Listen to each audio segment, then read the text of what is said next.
আসুন আমরা সরাসরি কোরআন থেকে কিছু কথা শুনি। আমি শারীরিকভাবে আজকে একটু অসুস্থ। আমি আল্লাহর কাছে সুস্থতা কামনা করছি যে অল্প কিছুক্ষণ যেন কোরআন থেকে কিছু কথা আপনাদেরকে শোনাতে পারি, এবং আপনাদের কাছে দোয়া চাই যেন আজকের এই শেষ রজনীতে আমরা এমন কিছু কথা শুনতে পারি যে কথাগুলো আমাদের দুনিয়া এবং আখিরাতে কল্যাণকর হবে, নাজাতের ওসিলা হবে। আমরা পড়ি আমিন। অনেক লম্বা একটা সফর দিয়ে এসেছি। এই শীতের সিজনে সফরে সফরে আমাদের দিন কেটে যায়। Life passes and time flies, সময় চলে যায়, জীবন কেটে যায়। তো এই সফরগুলো যেন আল্লাহ ইসলামের জন্য কবুল করে। আমি আমার খুতবার শুরুতে সূরাতুত তিন থেকে তেলাওয়াত করেছি। আসুন এই সূরাটি থেকে আমরা কিছু কথা শুনি, আমলের নিয়তে, ইখলাসের নিয়তে। সূরাটার নাম হচ্ছে সূরাতু আত-তিন। সবাই বলেন সূরার নাম কি? এটি মাক্কি সূরা। কি সূরা? এই সূরার আয়াত সংখ্যা ৮টি। কয়টি? আমরা জানি কোরআনের সূরাগুলো দুই ভাগে বিভক্ত, একটা মাক্কি, একটা মাদানী। সেই হিসেবে এই সূরাটি মাক্কি। এই সূরাটি কি? মাক্কি। কোরআনের চ্যাপ্টারগুলো নিয়ে মাঝে মাঝে ভাববেন যে কত ধরনের চ্যাপ্টার আল্লাহ দিলেন। সূরাকে আরবিতে বলে চ্যাপ্টার। সূরাকে আরবিতে কি বলে? তাহলে আওয়াজ করে উত্তর দেন তো, কোরআনের ভেতরে চ্যাপ্টার আছে কয়টা? 114টা। এই চ্যাপ্টারের নাম দিলেন তিনি ফলের নামে। সুবহানাল্লাহ পড়েন। তিন মানে ডুমুর ফল। তিন মানে কি? ডুমুর ফল। খেয়েছেন কখনো? খান নাই? শিকারপুরে হয়? গাছ আছে শিকারপুরে? নাই না? আছে? ছোটবেলা আমরা শুনতাম ডুমুর ফল খেলে নাকি মানুষ পাগল হয়ে যায়। আপনারা শুনছেন? এরকম অনেক আজে বাজে কথা কিন্তু আমরা ছোটবেলা শুনেছি, যেগুলোর ভিত্তি নাই। বলা হতো পরীক্ষার দিন সকালে কেউ যদি ডিম খেয়ে যায় তাহলে পরীক্ষা নাকি ডিম পায়। এটা ভুয়া কথা, ডাহা মিথ্যা। আমি সব সময় ফাইনাল পরীক্ষার দিন সকালে ডিম খেয়ে যেতাম আর পরীক্ষা দিয়ে ফার্স্ট হয়ে যেতাম। এজন্য ডিম খেয়ে গেলে কেউ ডিম পায় না। আমরা বিশ্বাস করি খাইরিহি ওয়া শাররিহি মিনাল্লাহি, ভালো হোক মন্দ হোক করে কে? আবার ছোটবেলায় বলা হতো ওষুধ খাওয়ার সময় বিসমিল্লাহ পড়বি না, কারণ বিসমিল্লাহ বললে বরকত হয়, তোর রোগে বরকত হয়ে যাবে, মানে তোর রোগ বেড়ে যাবে। কি ডাকাত, ভুয়া কথা। সব ভালো কাজের আগে বিসমিল্লাহ। অবশ্যই আপনি ওষুধ খাওয়ার আগে বিসমিল্লাহ পড়বেন। কি পড়বেন? আমাদের দেশে শেখানো হয় ওষুধ হাতে নিয়ে যখন তুমি খাবা তখন পড়বা আল্লাহু শাফি আল্লাহু মুআফি। এটারে উল্টে আবার বাংলাদেশে আল্লাহ শাফি আল্লাহ মাফি। শব্দটা মাফি না, শব্দটা হচ্ছে মুআফি। আল্লাহু শাফি আল্লাহু মুআফি।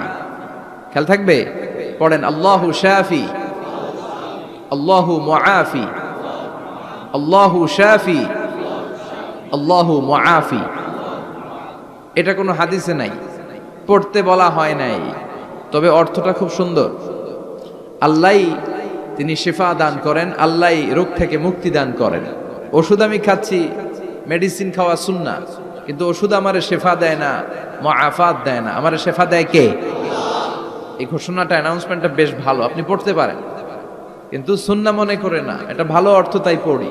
আর বিসমিল্লাহ অবশ্যই পড়বেন। সব ভালো কাজের আগে কি? বিসমিল্লাহ। আল্লাহ বুঝার তৌফিক দান করো। তো এই যে এগুলো ভুয়া কথা, মাশহুর, এগুলোকে বলে মাশহুরুন বাইনা আলসিনাতিন নাস, মানুষের ঠোঁটে ঠোঁটে মুখে মুখে প্রচলিত, কোনো ভিত্তি নাই। এরপরে ছোটবেলা শুনতাম জট কলা খাওয়া যাবে না, মানে জোড়া কলা খেলে নাকি দুই বাচ্চা হয়, যমজ বাচ্চা নাকি হয়, একসাথে দুই বাচ্চা বলে না? আমি আরো বেশি বেশি খাইতাম, বলতাম এটা তো আরো ভালো, এক লোকে দুই বাচ্চা হলে দুইবারের কষ্ট একবারে সারলো। আমাদের সমাজে এরকম অনেক ধরনের কুসংস্কার। দুই কলা খেলে দুই বাচ্চা হয়, তাই না? আসলে কি কথাটা ঠিক? বাচ্চা একটা হবে না, দুইটা হবে, ছেলে হবে না মেয়ে হবে, এটা কে দেয়? আবার অনেকের মাথার চুলের মধ্যে দুইটা গিট থাকে, আছে না নাই? দুই গিট থাকলে কয় তোর দুই বিয়া, তিন গিট থাকলে তিন বিয়া, গিট নাই কয় তোর বিয়া নাই, আছে না নাই? এগুলো মুসলমান বিশ্বাস করতে পারে? মুসলমান বিশ্বাস করে একজনকে, তিনি কে? তো এই তিন ফল, এটা খেলে মানুষ পাগল হয়ে যায় না, এটা স্বাস্থ্যকর একটা খাবার। বাংলাদেশের তিন আর আরব দেশের তিনের পার্থক্য আছে। আরব দেশের তিন খুব সুস্বাদু। তো এই তিনের নামে আল্লাহ একটা সূরা দিলেন, সূরার নাম হচ্ছে সূরাতুত তিন। সূরার নাম এরকম অনেক নামে আল্লাহ সূরা দিয়েছেন। খেয়াল করে দেখবেন, মানুষের নামে সূরা দিয়েছেন, সূরাতুল ইনসান, সূরাতুন নাস। আবার ইন্ডিভিজুয়াল 6 জন পুরুষ মানুষের নামে সূরা দিয়েছেন, 6 জন নবীর নামে, একজন ওলির নামে। সূরা হুদ, সূরা ইউসুফ, সূরা ইউনুস, সূরা মুহাম্মদ, সূরা ইব্রাহিম, সূরা নূহ, আছে না নাই? আবার সূরা লোকমান, আছে না নাই? মানুষের নামে সূরা, তাই না? তো 7 জন পুরুষের নামে সূরা আর মাত্র একজন নারীর নামে আল্লাহ সূরা দিলেন। বলেন তো এই সূরাটার নাম কি? মারিয়াম। তো রেশিওটা কম হয়ে গেছে না? পুরুষ 7 জন, নারী একজন। নারীরা যাতে রাগ না করে, নারীদেরকে বুঝ দেওয়ার জন্য আল্লাহ সব নারীদের নামে আলাদা একটা সূরা দিলেন। সূরার নাম, তার মানে আল্লাহ নারীকে খুশি রাখতে চায়, বিশ্বনবীও নারীদেরকে খুশি রাখতে চায়। আমরা অনেকে বলে, হুজুর আপনি নারীদের পক্ষে কথা বলেন বেশি। আমি সবার পক্ষেই বলি, যার যেটা অধিকার তাকে সেটা দিতে হবে, ঠিক কিনা? নারীরা সম্মানিতা, তাদেরকে সম্মান দিতে হবে। বিশ্বনবী তাদেরকে সম্মান দিতেন। মায়েশাকে বিশ্বনবী সবসময় আগে সালাম দিতেন। সুবহানাল্লাহ পড়েন। খাদিজা রাদিয়াল্লাহু তাআলা আনহাকে আল্লাহ তাআলা আরশের উপর থেকে সালাম পাঠিয়েছেন।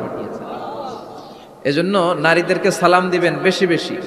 ঘরে সুখ শান্তি নাই, অনেকে বলে ঘরটা নাকি জাহান্নামের টুকরা, কারণ সালাম নাই। সালাম মানে শান্তি। সালাম মানে কি? সালাম সালাম হাজার সালাম সকল শহীদ স্মরণে, আমার হৃদয় রেখে যেতে চাই তাদের স্মৃতির চরণে। পড়েন আমিন। সালাম মানে চিল্লায় বলেন। জান্নাতীরা যখন জান্নাতে ঢুকবে, ফেরেশতারা জান্নাতীদেরকে কি বলবে? সালাম, শান্তি। Enter the paradise with peace and security. শান্তি এবং নিরাপত্তার সাথে জান্নাতে ঢুকে যান। এজন্য ঘরটারে শান্তিময় বানাতে চাইলে সালাম দিতে হবে। কি দিতে হবে? আজ থেকে স্ত্রীকে সালাম দিবেন তো ইনশাআল্লাহ। পড়েন। আমার মাইকের আওয়াজ যদি বোনদের কানে যায়, মাদের কানে যায়, আপনাদেরও বলি, আপনারাও আগে আগে সালাম দিবেন। এই দৃশ্য বাচ্চারা দেখলে বাচ্চারাও সালাম শিখবে, ঠিক কিনা? মা খাদিজার ব্যাপারে আল্লাহ বলেছেন, জিব্রাইল তুমি যে খাদিজারে আমার পক্ষ থেকে সালাম দিয়ে দাও, আর খাদিজারে বলে দাও জান্নাতে খাদিজার জন্য এমন ঘর আমি প্রিপেয়ার করে রেখেছি যেই ঘরের ভিতরে কোনো নয়েজ নাই, কোনো আওয়াজ নাই, কোনো ডিস্টার্ব নাই, আছে শান্তি। সুবহানাল্লাহ। কারণ বিশ্বনবীর জন্য খাদিজা নিজের ঘরটার এরকম নয়েজহীন, কোলাহল মুক্ত, শান্তিময় করে রেখেছিলেন। বিশ্বনবী কোলাহলপূর্ণ দাওয়াতি কাজ শেষ করে যখন ঘরে যেতেন, কলিজাটা ঠান্ডা হয়ে যেত। বিশ্বনবীর জন্য এমন একটা ঘর রেখেছিলেন মা খাদিজা, ওই ঘরে বিশ্বনবী যখন প্রবেশ করতেন, বাইরে যত মারপিট হয়েছে, মারামারি হয়েছে, কাফেরদের যত অত্যাচার সহ্য করেছে, ঘরে ঢোকার সাথে সাথে নবী সব ভুলে যেতে। এত মায়া, শান্তি, প্রশান্তির ঘর খাদিজা বানিয়েছিল। এজন্য আল্লাহ বলেছে, জিব্রাইল খাদিজারে বলো, খাদিজার জন্য এমন জান্নাত আমি রেখেছি যেই জান্নাতে কোনো সাউন্ড নাই, আওয়াজ নাই, ডিস্টার্ব নাই, কোলাহল নাই, কোনো নয়েজ নাই। চিল্লায় পড়েন আল্লাহু আকবার। এজন্য মায়েরা খাদিজার জীবনী থেকে শিক্ষা, স্বামীর জন্য ঘরটারে প্রশান্তিপূর্ণ করে রাখবেন। প্রশান্তির একটা জায়গা যেন হয়। কানের কাছে এসে বেশি বেশি ঘ্যান ঘ্যান করেন না। ঘরে ঢুকলেই চাল নাই, ডাল নাই, এটা লাগবে, ওইটা লাগবে, ছেলের ওইটা লাগবে। আস্তে আস্তে অনেক স্বামী হার্ট অ্যাটাক করে স্ত্রীর কারণে, জানেন ঠিক কিনা? ওই কয় ঠিক, সবাই ভুক্তভোগী। কমন পড়ে গেছে। দুই পক্ষেরই বললাম, স্বামীরাও সালাম দিবেন, স্ত্রীরাও দিবেন। সালাম মানে শান্তি। তো ঘরটারে শান্তি দিয়ে ভরে দিবে কে? আর একে অপরের প্রতি শ্রদ্ধাবোধ রাখবেন। তো নারীদেরকে খুশি করার জন্য আল্লাহ সূরা দিলেন, সূরাতুন নিসা। প্রাণীদের নামে অনেক সূরা আছে। সূরাতুল বাকারা আছে না নাই? বাকারা মানে কি? গাভী। গাভীর দুধ খাবেন। বিষ্ণু বলেছেন, গরুর গোশত খেয়েও কম, দুধ খেয়েও বেশি।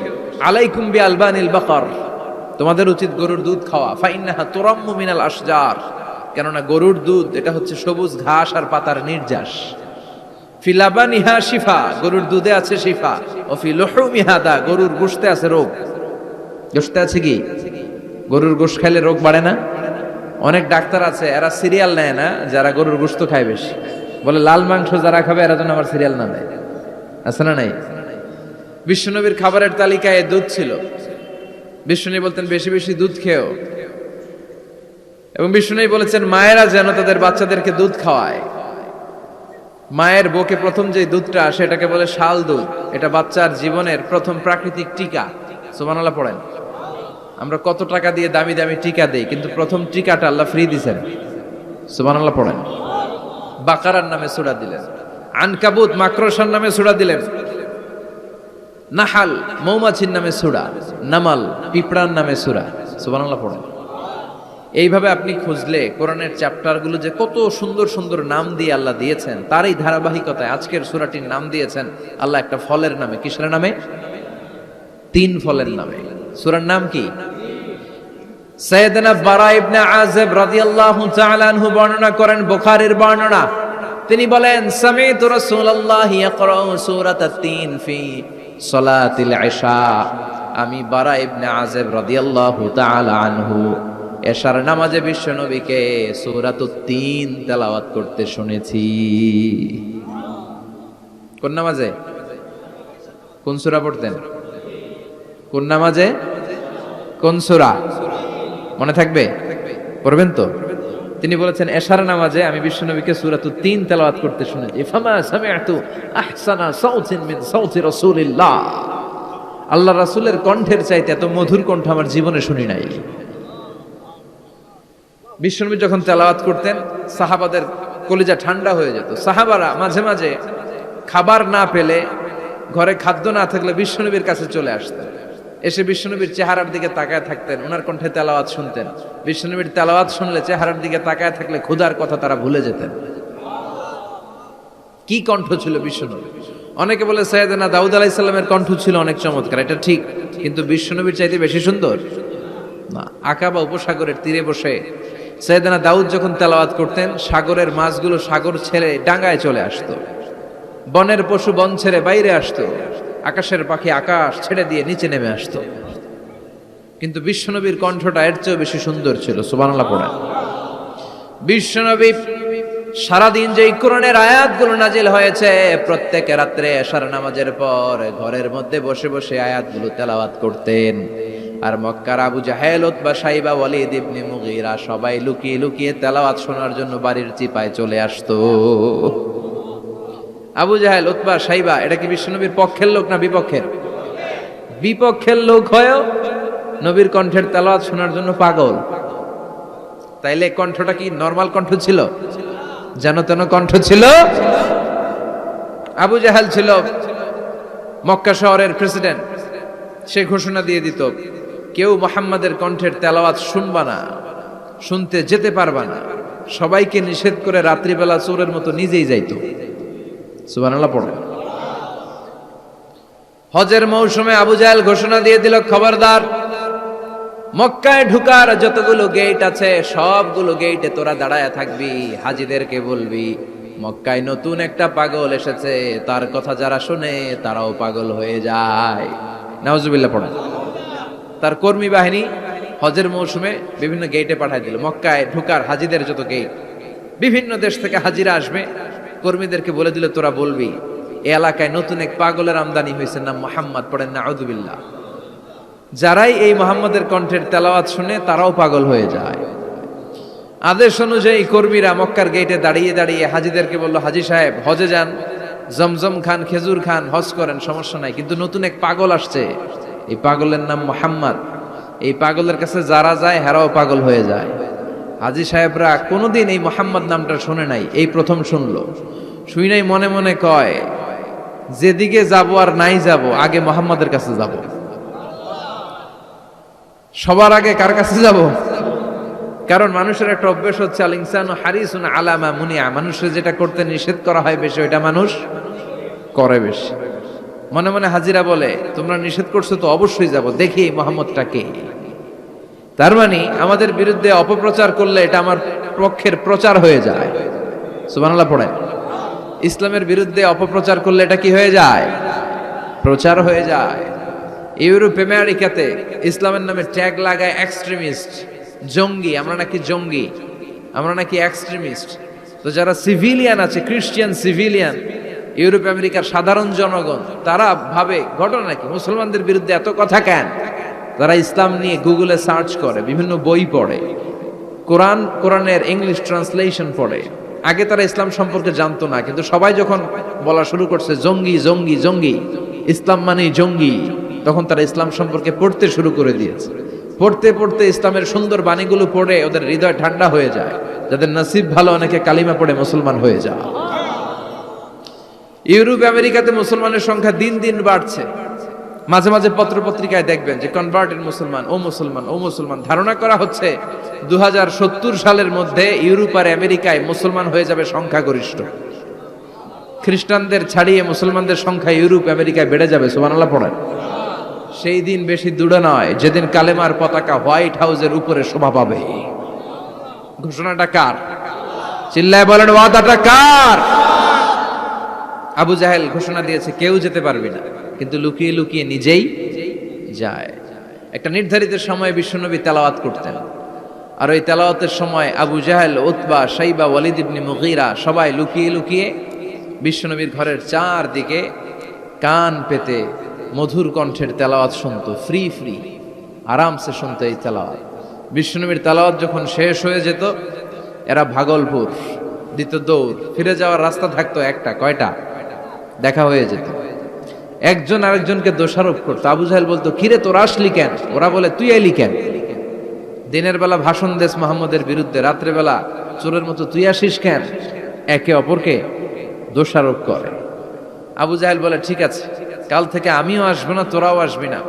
চল আমরা শপথ নেই যে কেউ আসবো না। দস্তখত দে, সিগনেচার দে, যেই আসবে তার মাথার চুল কামিয়ে আলকাতরা মেখে মক্কার বাজারে ঘুরিয়ে ঘুরিয়ে অপমান করা হবে। সবাই রাজি। আবু জাহেল বলে, দে। রাজি হইলে সিগনেচার দে। সবাইকে আবু জাহেল্লা, তুই নেতা, তুই আগে দে।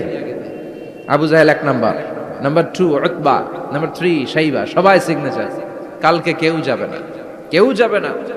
দিন গড়িয়ে রাত আসে। বিশ্বনবীর যখন তেলাওয়াত করার টাইম, ওই টাইমে আবু জাহেলের তেলাওয়াত শোনার প্যারা উঠছে। যারা সিরিয়াল দেখে, সিরিয়াল দেখার প্যারা আছে না একটা? 9টায় সিরিয়াল শুরু হবে, 8:30 থেকে প্যারা ওঠে। কথা কন, আমার সিরিয়াল শেষ হয়ে গেল, সব কাজ বাদ দে, তাড়াতাড়ি টিভির সামনে বস, আছে না নাই? আবু জাহেলেরও প্যারা উঠছে, তেলাওয়াত শোনার প্যারা।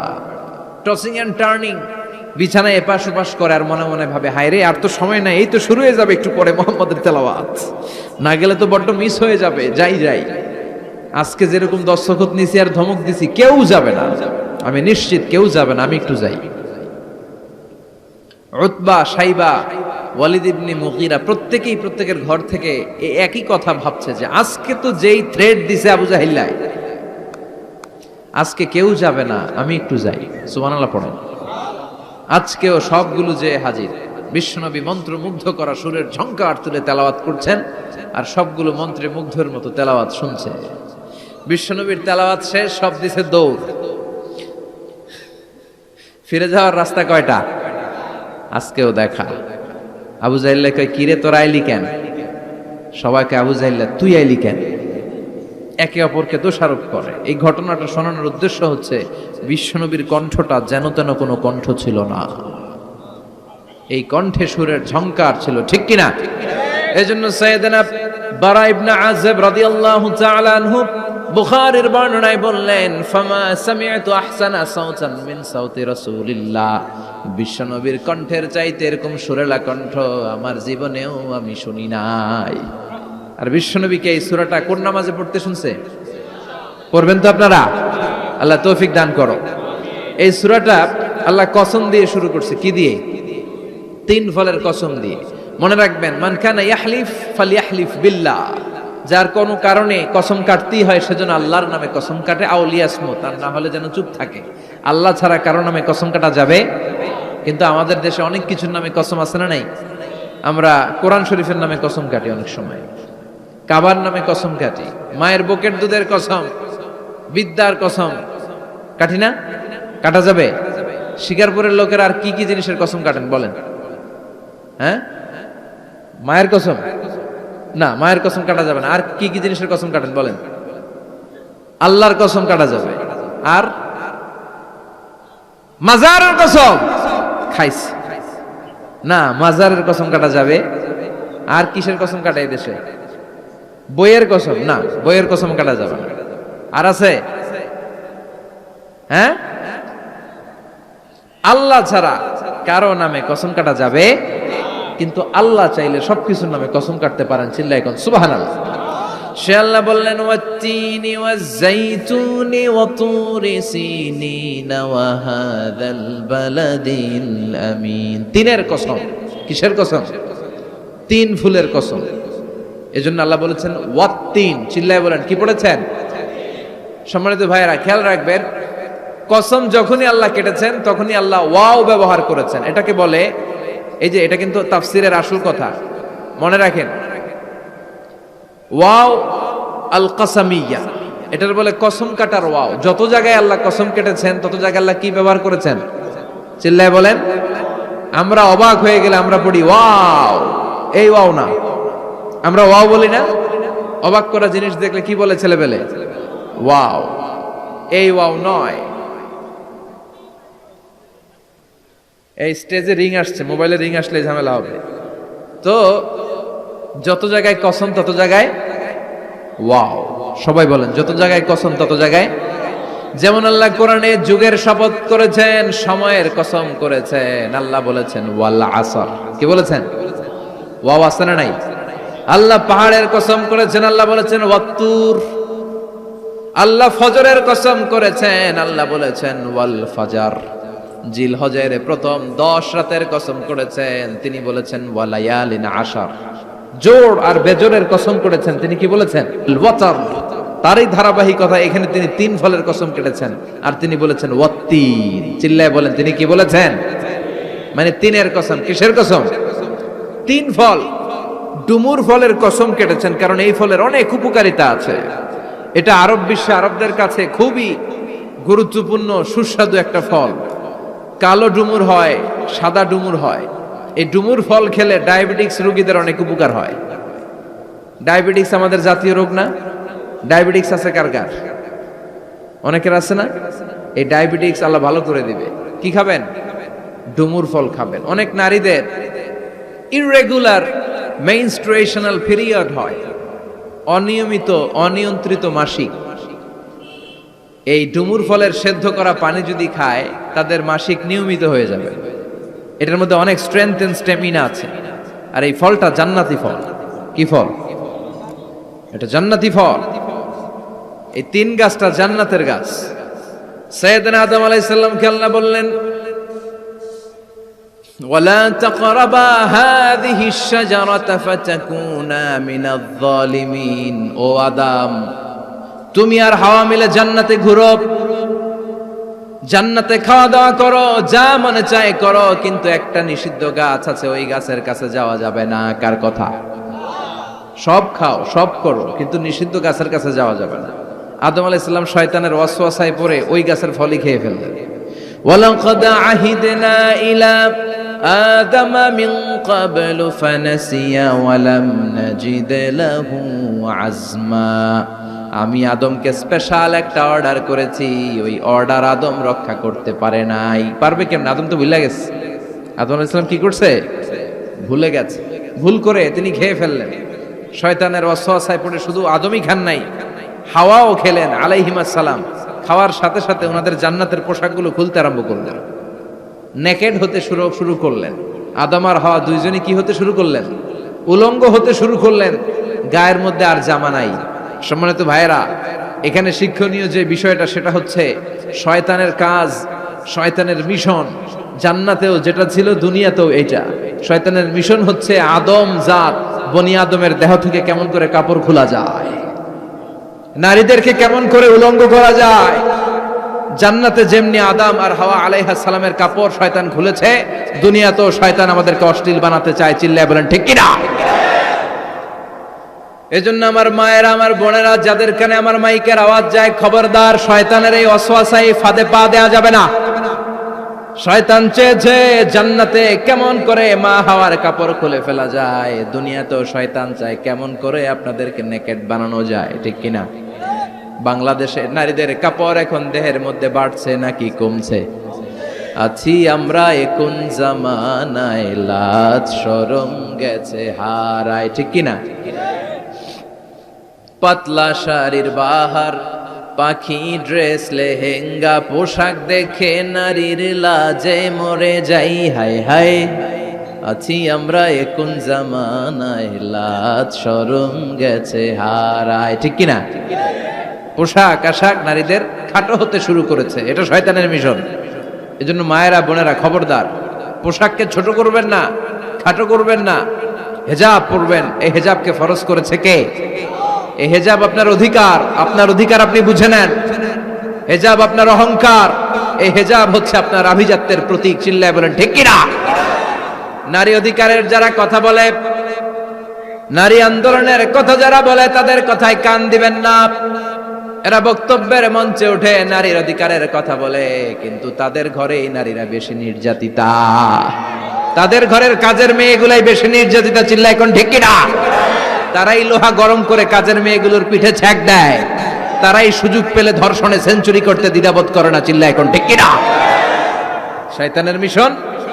জান্নাতে ছিল যেটা, দুনিয়াতেও এটা। পোশাক কি করে আলাদা করা যায়? এই জন্য হেজাব যেন আমরা ভুলে না যাই। হেজাব আপনার আভিজাত্যের প্রতীক, আপনার সৌন্দর্য, আপনার সম্ভ্রম, আপনার স্ট্যাটাস তো আপনার হেজাবের মধ্যে শোভা পায়। ঠিক কিনা? কিন্তু দিনকে দিন পোশাক ছোট হতে শুরু করেছে। নতুন নতুন অনেক পোশাক বেরোয় নারীদের। কি পোশাক আছে বলেন তো একটা? হ্যাঁ, পাখি। আর কি আছে? লেহেঙ্গা আর কিরণমালা। আর এগুলো পড়বেন না, হেজাব পড়বেন। হেজাবে একটা নারীকে যত সুন্দর, রূপবতী, গুণবতী, সুস্নিগ্ধা লাগে, অন্য কোনো পোশাকে লাগে? আল্লাহ আমাদেরকে বোঝার তৌফিক দান করুন। সাইয়েদনা আদম আলাইহিস সালাম, হাওয়া আলাইহিস সালাম জান্নাতের ভেতরে যখন উলঙ্গ হয়ে গেল, লজ্জাস্থান ঢাকার জন্য জান্নাতের বিভিন্ন গাছের দিকে দৌড়ায়। দৌড়িয়ে দৌড়িয়ে যেই গাছের পাতা দিয়ে তারা সেদিন লজ্জাস্থান ঢেকেছিল, ওই গাছের নাম ছিল তিন গাছ। কি গাছ? ওই তিনের কসম কোরআনে কেটেছে কে? সেজন্য আল্লাহ বললেন, ওয়াত-তিনি ওয়াজ-যাইতুনি ওয়া তুরি সিনিন ওয়া হাযাল বালাদিল আমিন। সুবহানাল্লাহ পড়েন। তিনের কসম, জাইতুনের কসম। জাইতুন মানে জলপাই। আওয়াজ করে বলতে হবে। জাইতুন অর্থ খাইছেন? জলপাইয়ের আচার খাই না আমরা? জাইতুন মানে জলপাই, ইংরেজিতে বলে অলিভ। তবে আমাদের জলপাই আর আরব দেশের জলপাই একটু গুণগত পার্থক্য আছে। আরব দেশের জলপাই একটু ছোট হয়, আমাদের গুলা সাইজে বড় হয়। আরব দেশের জলপাই একসাথে অনেকগুলা খাওয়া যায়, আর আমাদের দেশের জলপাই আবার 2-3টার বেশি খাওয়া যায় না, অনেক টক না? এই 7টা জলপাই আর একটা তিন, এই মিক্স রেশিওতে যদি আপনি রেগুলার খান, আপনার বার্ধক্য রোধ হবে, আপনার স্বাস্থ্য ভালো থাকবে। আলহামদুলিল্লাহ পড়েন। এই জাইতুন গাছগুলো আরব দেশে হিল ট্র্যাক্টস, পাহাড়ি এরিয়াতে হয়, 100 বছর বেঁচে থাকে। বিশ্বনবী বলেছেন, কুলু যাইতা ওয়াদাহিনু ফা ইন্নাহা মিন শাজারাতিল মুবারাকা। বিশ্বনবী বললেন, জাইতুনের তেল খাও, জাইতুনের তেল গায়ের মধ্যে দাও, জাইতুনের তেল মালিশ করো, জাইতুনের ভেতরে বরকত ঢুকায় দিয়েছে কে? জাইতুনের তেল দাড়িতে চুলে মালিশ করলে দাড়ি চুল সহজে পাকে না। বিশ্বনবী সব সময় দাড়িতে চুলে জাইতুন মাখতেন। আমি নিজেও মাখি প্রতিদিন, আপনারাও মাখবেন। বাজারে পাওয়া যায়, যে বলবেন অলিভ অয়েল, কি বলবেন?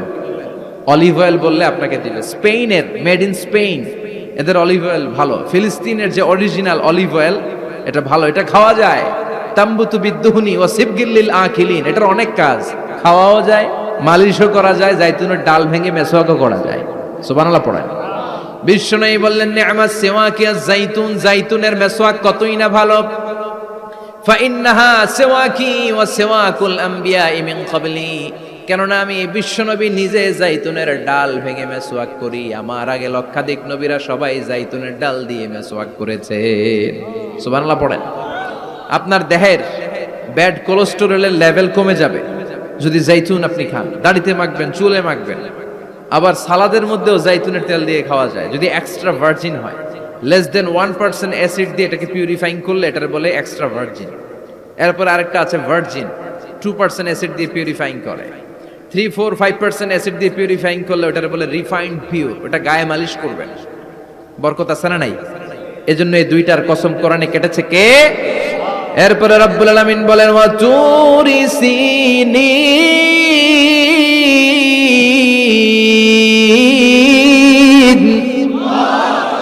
আমি তিন আর জাইতুনের কসম যেমনি কোরআনের মধ্যে করলাম, সাথে সাথে তুর পাহাড়ের কসম কাটলাম।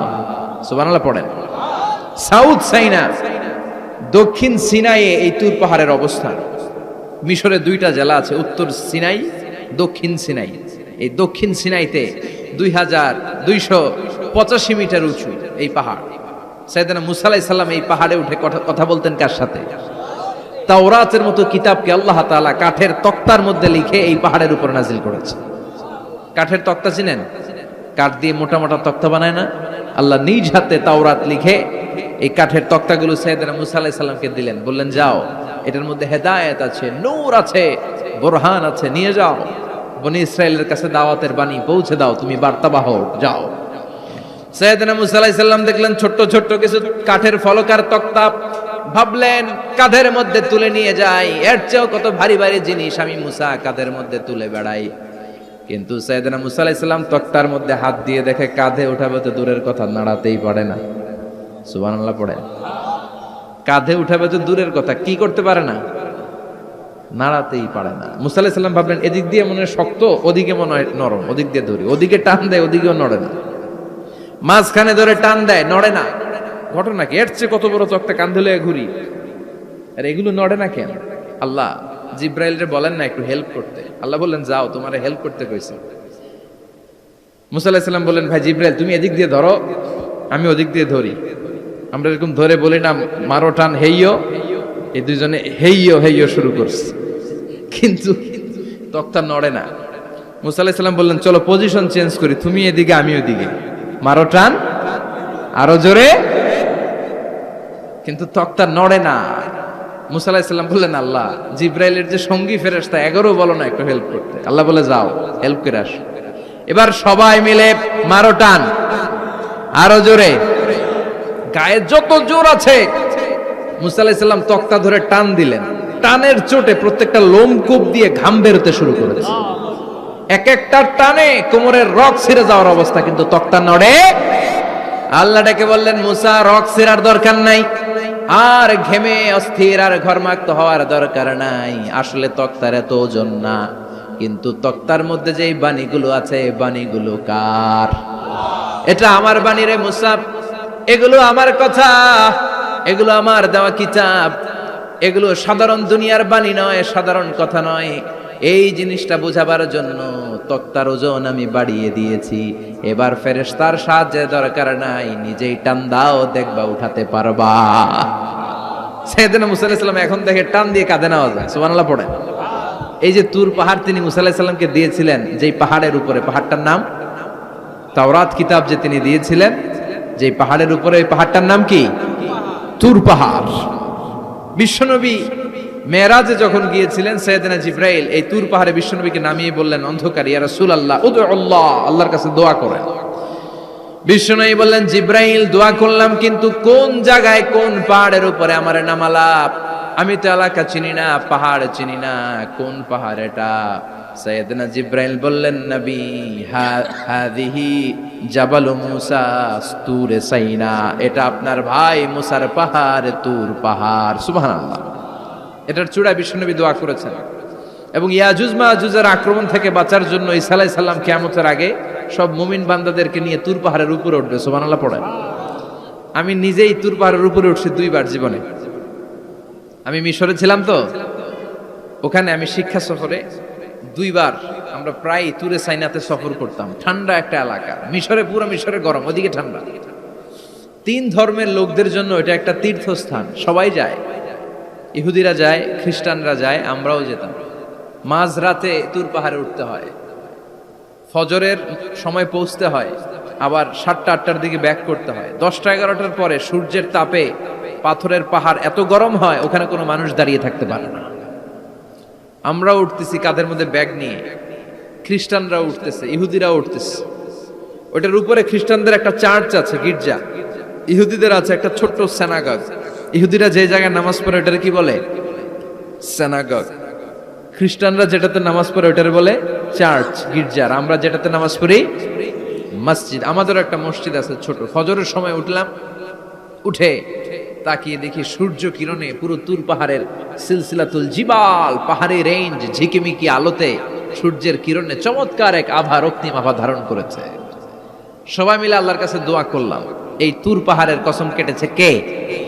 রব্বুল আলামিন বলেন, ওয়াত-তিনি ওয়াজ-যাইতুনি ওয়া তুরি সিনিন ওয়া হাযাল বালাদিল আমিন। তিনের কসম, জাইতুনের কসম, তুর পাহাড়ের কসম, আর এই নিরাপদ শহরের কসম। এই নিরাপদ শহর দ্বারা উদ্দেশ্য হচ্ছে মক্কাতুল মুকাররমা। নিরাপদ শহর দ্বারা কোন শহর উদ্দেশ্য? মক্কা, যে মক্কার আগের নাম ছিল বাক্কা। মক্কার আগের নাম সবাই বলেন বাক্কা। মক্কার নামে আল্লাহ কোরআন একটা সূরা দিয়েছে, সূরার নাম সূরাতুল বালাদ। লা উকসিমু বিহাযাল বালাদ ওয়া আনতা হিল্লুম বিহাযাল বালাদ। সুবহানাল্লাহ পড়েন।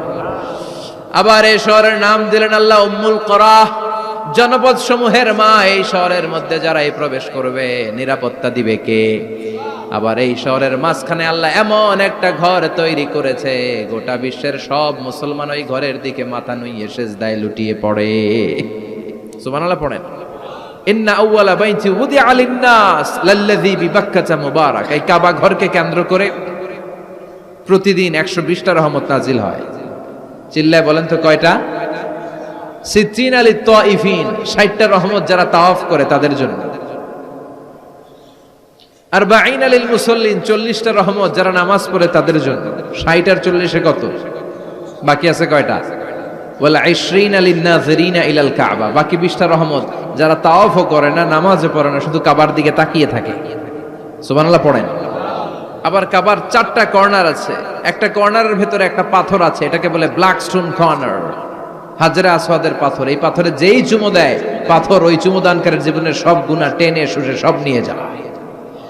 কিয়ামতের দিন আল্লাহ হাজরে আসওয়াদের 2টা ঠোঁট দিবেন, 2টা চোখ দিবেন, আর দাঁড় করিয়ে দিবেন। আল্লাহর সামনে দাঁড়িয়ে দাঁড়িয়ে হাজরে আসওয়াদ সুপারিশ করবে।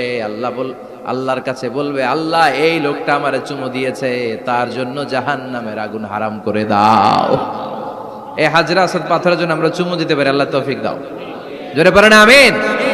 এই নিরাপদ শহরের কসম, শহরটার নাম মক্কা। চিল্লায় বলেন শহরটার নাম। এটার মাঝখানে একটা ঘর আছে, আল কাবা আল মুশাররাফা। লক্ষ লক্ষ মানুষ এই কাবা কেন্দ্রিক প্রতিদিন ছুটতে থাকে।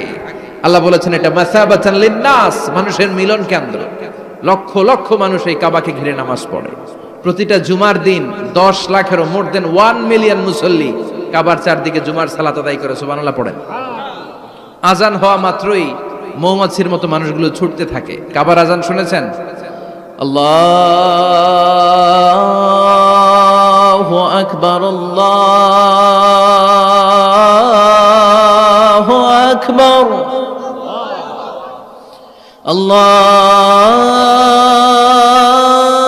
আল্লাহু আকবার,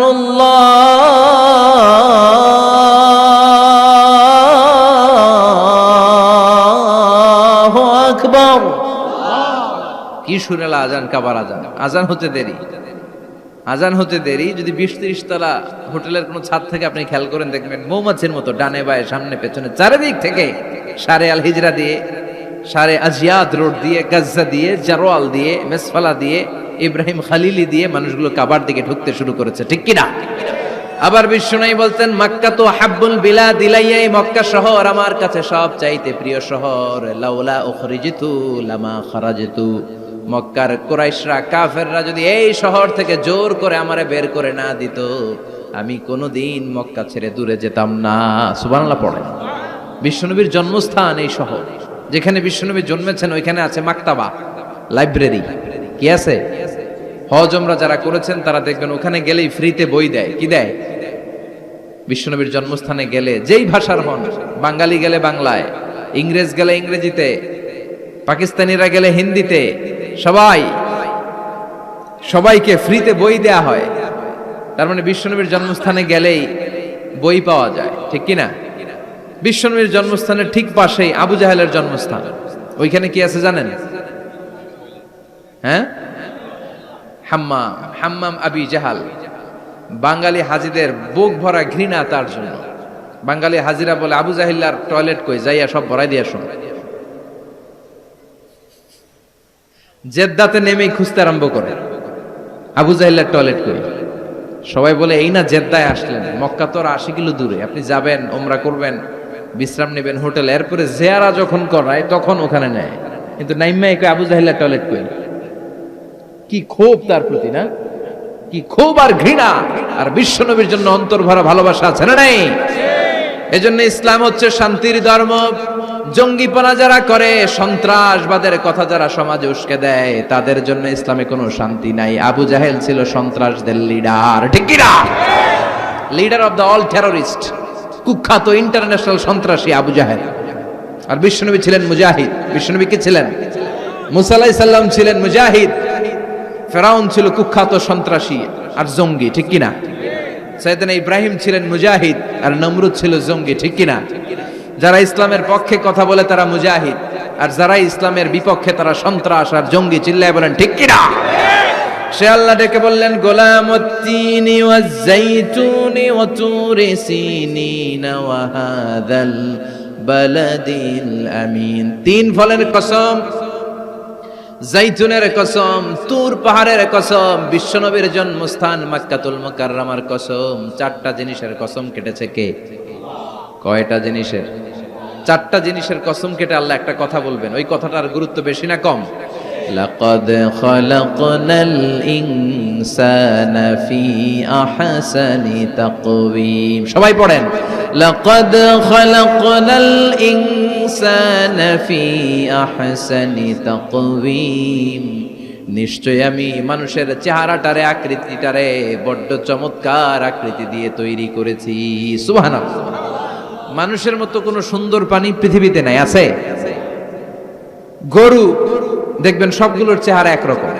কুকুরের অলমোস্ট সব কুকুরের কেন্দ্রীয় চেহারা এক, সব ছাগলের কেন্দ্রীয় চেহারা এক, কিন্তু একটা মানুষের সাথে আরেকটা মানুষের চেহারা মিলে?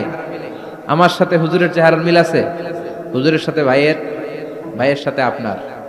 700 কোটি মানুষ নাকি পৃথিবীতে এখন আছে। এই 700 কোটির সাথে একটার লগে আরেকটার মিলে?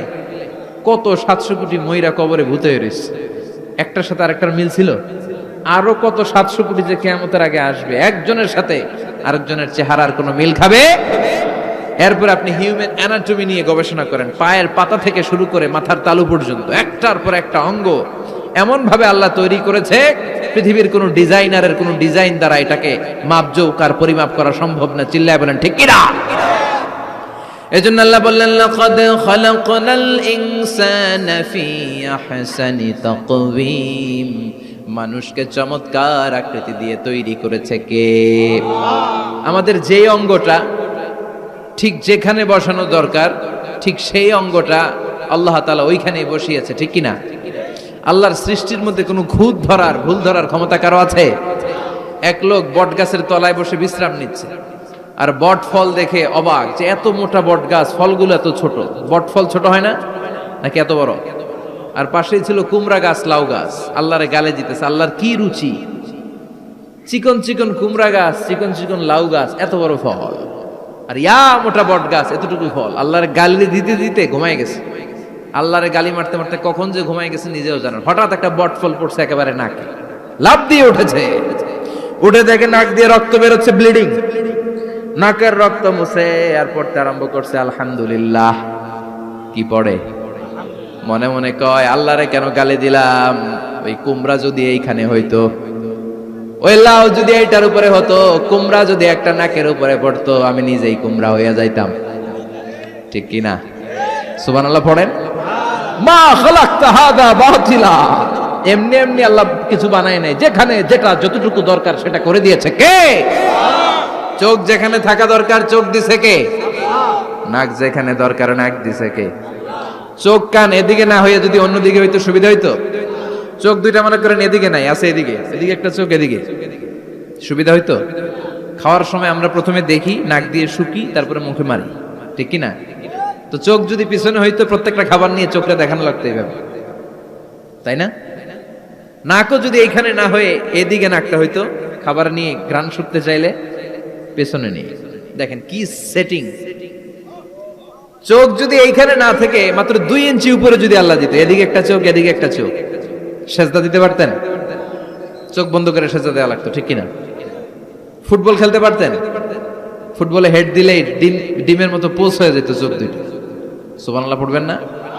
দেখেন কানের কি সেটিং, কান যদি এইখানে না দিয়ে এই কানটা এই বগলের নিচে দিত, আর এই কান যদি এই বগলের নিচে দিত, আজকে ওয়াজ শুনতেন কেমনে? এমনি। হাত তোলেন সবাই। 1.5 ঘন্টা আজারি সাহেবের আলোচনা এমনি থাকেন, 1.5 ঘন্টা হাত দুইটা তুলে থাকা যায় তো? হাত নামাইলে ওয়াজ শোনা যায় না, হাত উঠাইলে শোনা যায়। সুবহানাল্লাহ পড়েন। যেখানে যেটা যেভাবে দরকার দিয়ে দিয়েছে কে? আবার এখানে এয়ার ক্যানেল দিলেন। অনেকে কয় এগুলা দিছে কেন? এই ক্যানেল কিন্তু দরকার। ক্যানেল না থাকলে আপনার কথা ঢুকবে না, আপনি বুঝবেন না। অনেকের এই কানের ডিফেক্ট আছে, ডিফর্ম বেবি, এই রোগ নিয়ে জন্মাইছে, কানে মেশিন লাগানো লাগে, এই ক্যানেলের সমস্যা।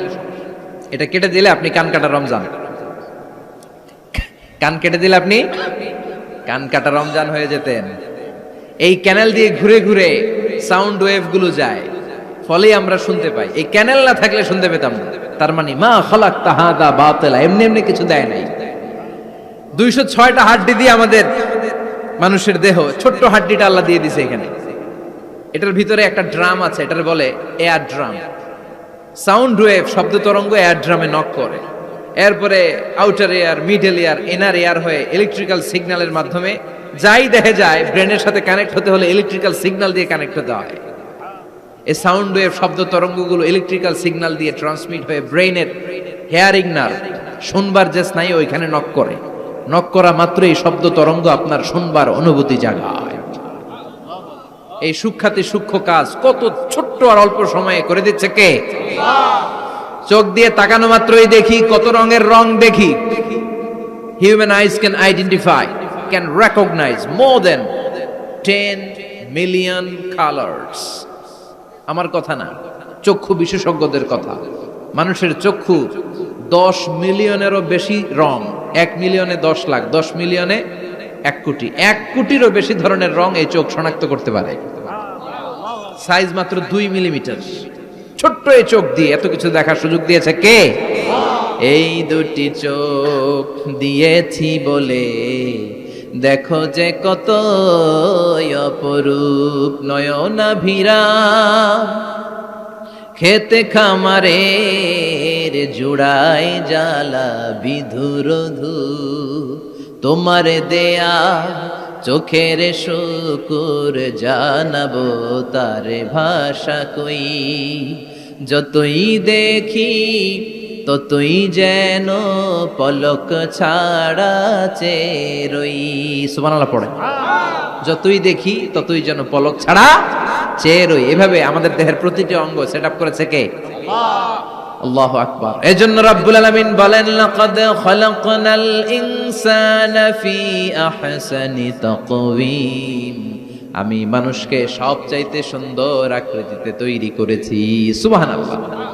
আমরাই শুধু মাথা উঁচু করে দাঁড়াতে পারি, গরু এরকম মাথা উঁচু করে দাঁড়াতে পারে? গরুর মাথা নিচে, ছাগলের মাথা নিচে, সবার মাথা নিচে। মানুষই 2 পায়ে ভর করে শির দ্বারা, মানে স্পাইনাল কর্ডের উপর টান টান হয়ে মাথাটা উঁচু করে এইভাবে দাঁড়ায়। পৃথিবীতে একটাই সৃষ্টি, এজন্য আল্লাহ সৃষ্টির নাম দিয়েছে আশরাফুল, যে মাখলুকাতের কাছে নূরের ফেরেশতাও সেজদা দিতে বাধ্য হয়েছে। ঠিক কিনা? তুমি মাটির আদমকে প্রথম সৃষ্টি করিয়া ঘোষণা করিয়া দিলে শ্রেষ্ঠ বলিয়া, তাই তো নূরের ফেরেশতা করে আদমকে সেজদা। ঠিক কিনা? তাই তো নূরের ফেরেশতা করে আদমকে সেজদা, সবার চেয়ে সম্মান দিলে মাটির আদমকে। আল্লাহু আল্লাহু তুমি জাল্লে জালালুহু, শেষ করা তো যায় না গে তোমার গুণগান। আল্লাহু আল্লাহু। সুবহানাল্লাহ পড়েন। আশরাফুল মাখলুকাত বানালেন।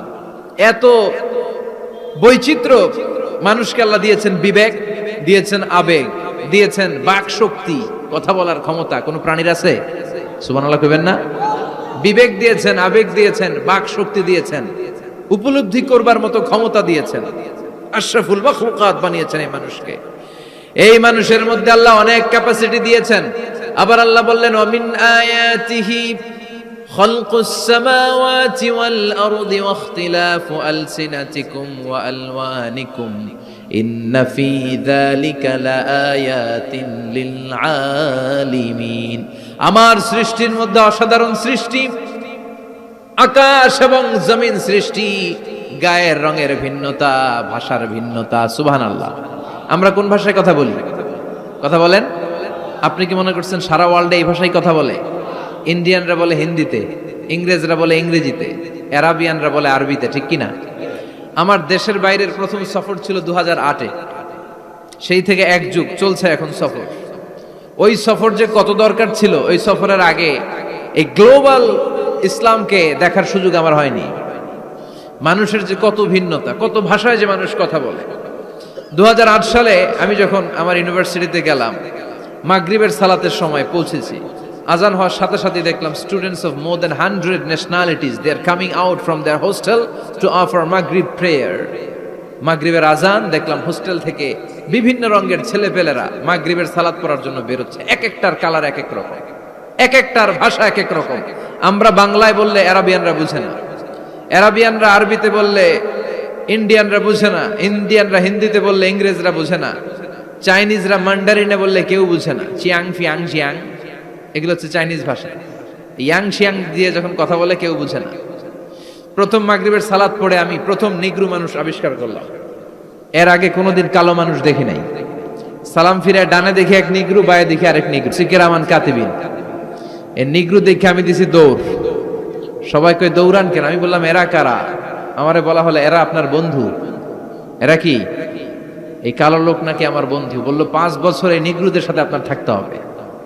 100টারও বেশি দেশের ছাত্র আমরা একসাথে থেকেছি। কারো ভাষা কেউ বুঝে না, কারো গায়ের রঙের সাথে কারো গায়ের রঙের মিল নাই। চিল্লায় বলেন সুবহানাল্লাহ। এজন্য রব্বুল আলামিন বললেন লাকাদ খালাকনাল ইনসানা ফি আহসানি তাকওয়িম, আমি মানুষকে চমৎকার আকৃতিতে তৈরি করেছি। সুম্মা রাদাদনাহু আসফালা সাফিলিন, তারপর মানুষকে আমি আবার নিম্নমুখী করেছি। মানুষের সৌন্দর্যটা সব সময় থাকে না। এই যে যুবক অবস্থায় আমাদের কি সুন্দর চামড়া, কি সুন্দর দেহ, বয়স যখন 70-80 হবে এরকম থাকবে? কথা বলেন না। এই কালো দাড়িগুলো সাদা হয়ে যাবে, বয়সের ভারে মিজানুর রহমান আজহারি নুজ্জ হয়ে যাবে, লাঠি লাগবে তখন। তখন স্টেজে উঠবে, হায়াতে বাসায় থাকলে লাঠি নিয়ে উঠতে হবে। কথা কন। আমার নানা বাইরে দেখতাম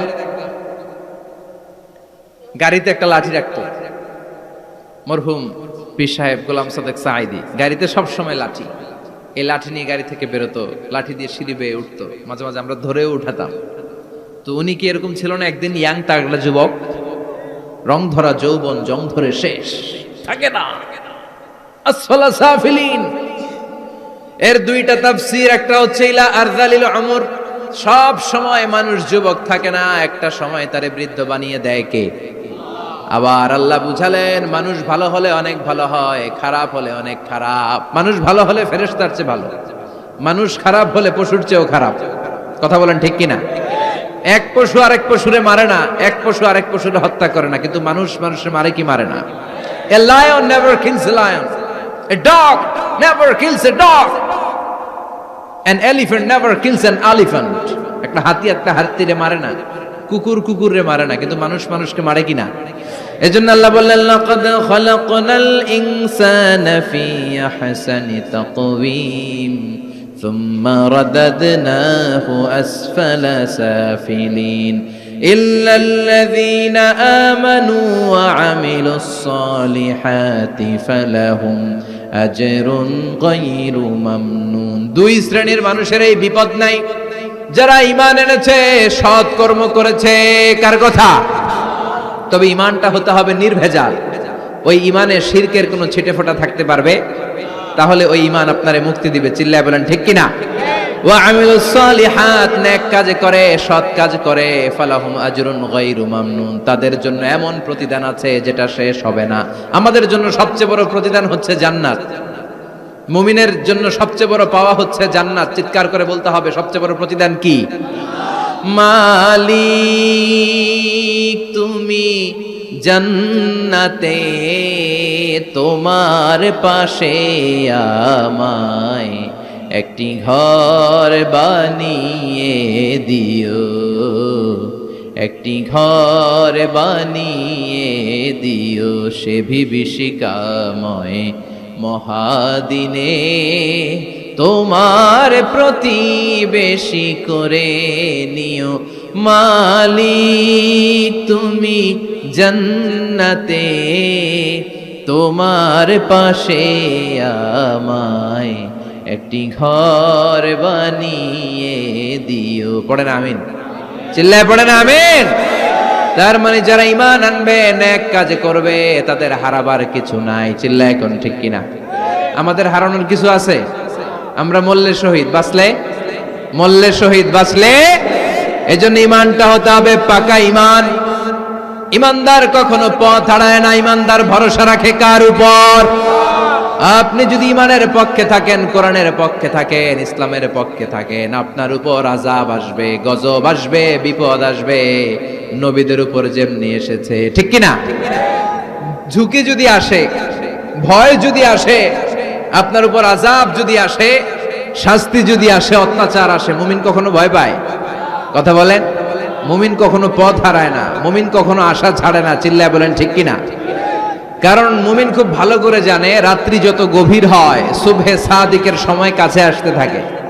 কথা বলেন। গর্ভবতী মায়ের পেটের ব্যথা যত বাড়তে থাকে, নতুন মেহমান আসার সময় কাছে আসতে থাকে।